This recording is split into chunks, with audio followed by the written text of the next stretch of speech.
He was very patient as he walked me through different things to do to try and get it back on, Bridget explained in a post on her Facebook page.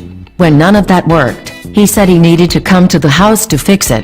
The 65-year-old Betlyn, who has been in the repair industry for more than 30 years, came out in person to get the job done, even though he should have been taking it easy. "I'm not supposed to be doing work," he said. "I just had a knee replacement." Despite not being in peak physical condition, Betlyn soon got to work with his tools, hunting down the source of the problem. And while he was working, he and Bridget got to chatting. She explained that, under normal circumstances, she wouldn't have had to make the call. "You know, my husband really would have probably been able to figure this out," she had told Betlyn, "but he's just been deployed." Bridget's plight reminded Betlyn of the stories his grandfather used to tell about life during the Great Depression. As a milkman, Betlyn's forebear had often encountered mothers who couldn't afford to buy the milk that their babies so desperately needed.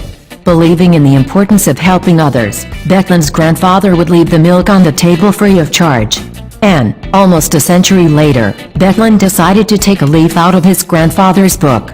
The situation had struck a chord with him.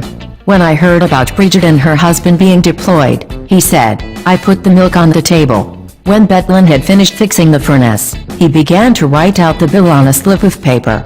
Bridget, meanwhile, was concerned about how much the service was going to cost. But when Betlyn handed her the bill, she couldn't believe her eyes.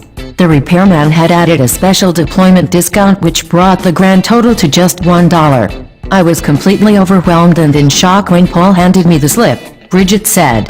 "I didn't really know what to say, and I still have a hard time finding the words to truly express my appreciation."